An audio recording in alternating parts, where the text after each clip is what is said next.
What's up, guys? I'm back with y'all today. We're going to be tackling kind of a big topic, kind of something that's a bit challenging to talk about, and that's the vet school application process. So I'm currently a first-year vet student. I graduated undergrad in 2019, in case you're watching this later on for a point of reference. But I applied to 6 different vet schools, and I'm currently a student at A&M.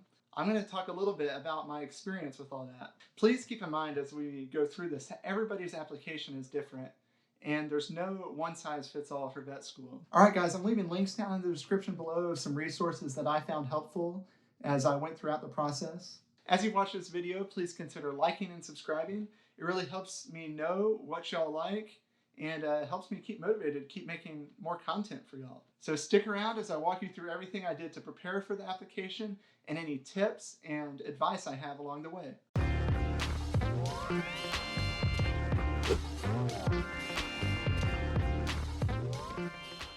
All right, guys, let's dive in.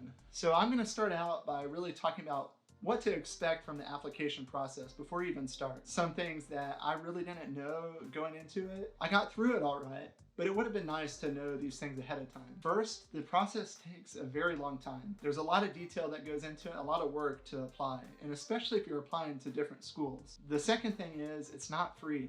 So if you're applying to multiple schools, you may want to go ahead and prepare for the cost. Many of the schools have their own supplemental applications. One thing to keep in mind is A&M has a completely different application service than all of the other vet schools. I was kind of confused about this when I was applying. I was like, why don't they just go on with all these other vet schools and make life a lot easier? And they kind of addressed that when we came in for interviews. They said, we use the separate service. That way we get applicants that truly want to come to A&M and aren't just lumping it in because they already filled out the application. They told us they were really hoping that more vets would end up in Texas as a result of that. So that's just one thing to keep in mind. If you're wanting to apply to A&M and other schools, you will have to use 2 different services. The A&M one is TMD SAS. I don't remember the acronym of the other one, but I'll type it here so you can see it afterward. The other thing to keep in mind is that with each school, you'll likely have to do a supplemental application. That is basically another application consisting of essays or other questions that you'll have to do on top of what you've already done. So the advice I'd give before you even begin the application is to set aside time each day to work on the application. It's a beast and it takes a lot of time. I would recommend to go ahead and try and plan ahead and finish early. The other thing I'd recommend is to plan ahead for the cost of the application. It really adds up if you're applying to multiple places. All right, guys, I'm going to walk y'all through my application. Now, I'm not going to cover everything. I'm going to really stick to what I felt like were some big points and some things I really wish I had known when I was going through the application process. I'm going to be focusing on my A&M application. It's where I'm at now, and I feel most comfortable talking about it. So I just want to reiterate this. Everybody's application is going to be different. I'm going to let y'all know what I did, and it could be completely different for you, and it will all be okay. But I just want to help give you an idea of like what to expect and what might be helpful in including on your application. So my biggest recommendation before we even get started is to try and be well-rounded. As you go throughout your undergrad, try and find different things. Don't just focus on like one specific activity. Like for me, I spent a lot of time with my social club at ACU, but I also spent time with the ag club, and I really poured into those things. And I think that really helps to show that you're capable of balancing your time well. All right, so I have my application right here, all printed out, and I'm gonna try and not give away any details. I wanna respect A&M's application process and respect what they're trying to do. And they also are always changing things. So I don't really think it's gonna be super productive for me to give away specific details about the application, but I'm going to include the general things and the biggest advice I have. And I'm just going to go ahead and like walk through this. When I see something, I'm going to talk to you all about it. So the first thing I wish I had known is that you need a transcript from every single college you've ever taken a class at. That includes dual credit classes that you may have taken in high school and that includes any junior college classes you may have taken. One of the other most time-consuming things that goes along with getting your transcripts is you have to type in individually each class you took and the grade you got with it. So that's just, it's part of the process. It wasn't my favorite part to do, but it's just something to keep in mind that you know to expect to be spending that time typing all that in.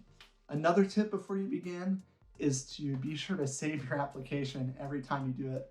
There's one time I filled out a whole page and I forgot to like save and exit because I was used to things auto-saving. You can't expect that. So just be sure to double check and save each time before you exit. I got to the part about the essays. My application required 3 essays, one of which was twice as long as the other 2. I can't really tell y'all how to write your essays. They're probably not even gonna be the same essays. But I do recommend having multiple people review your essays after you've written them. I had 2 veterinarians read mine, my parents, my wife, a family friend, a neighbor, all to help look through, help me avoid any technical errors, and to avoid any grammatical errors. All right, guys, so the next section I want to tackle is the section about employment and activities. This is really where you get to show everything you do. This is where I felt like my application shined, was the fact that I was really involved with different organizations and doing different activities. So it starts out with academic recognition. I would definitely recommend to include any academic recognition you ever got in undergrad. And that includes any scholarships you've gotten. It includes any awards you've gotten. There's no need to skip over any. I definitely include any that you might have. So with this section on employment and activities, I'd recommend to go ahead and start a list now, and you can just add to it as you go on of any employment activities you've done, any recognition. That way, if something comes to your mind at some point, you just jot it down and you won't forget it. I had to spend a lot of time really just thinking about everything I did in undergrad, because that's basically what this is. It's trying to get an entire picture of what you spent your undergraduate time doing.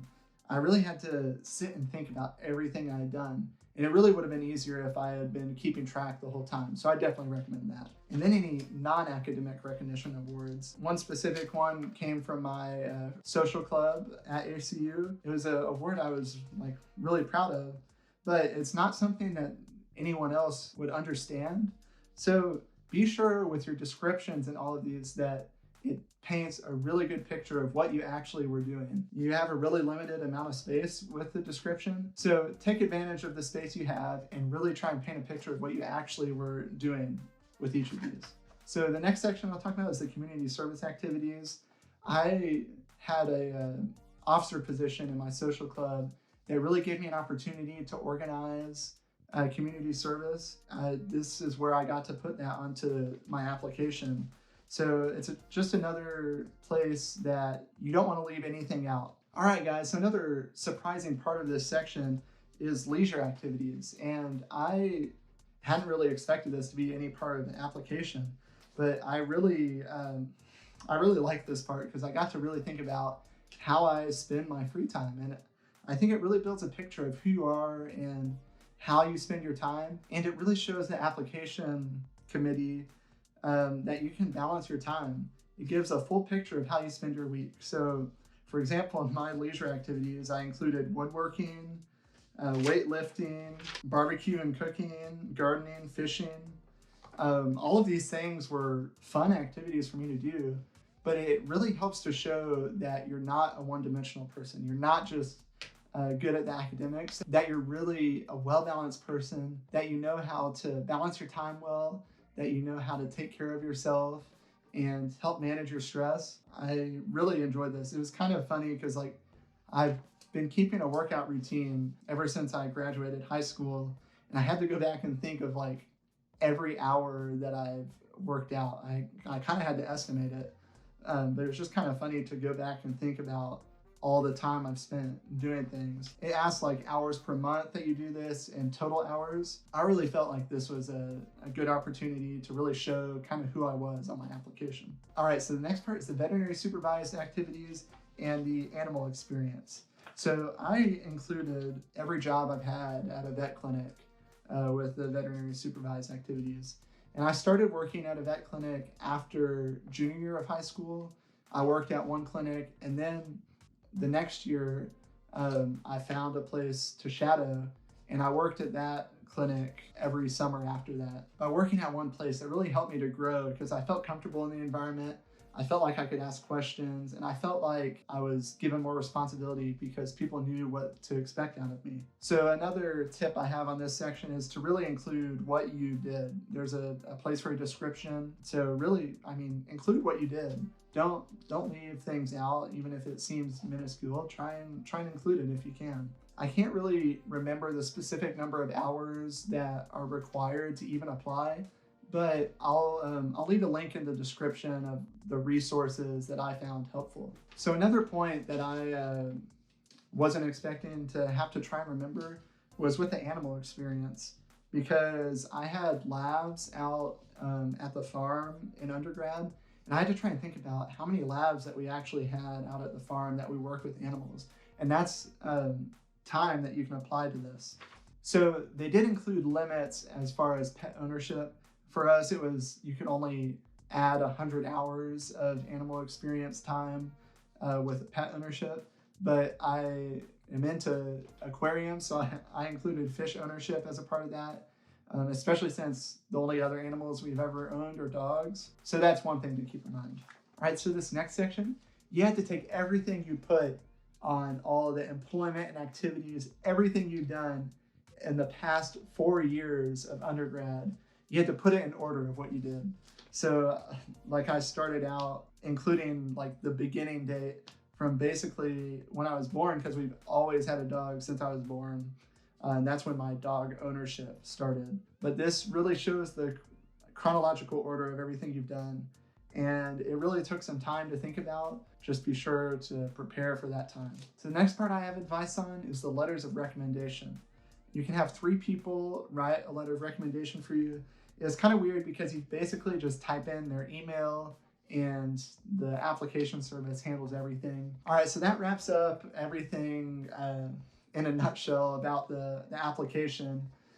So I'm just gonna give you all some takeaways that I had, some final tips, and a little bit of advice and encouragement for everyone that's hoping to apply to vet school. So my GPA was a 3.63, and that's not bad.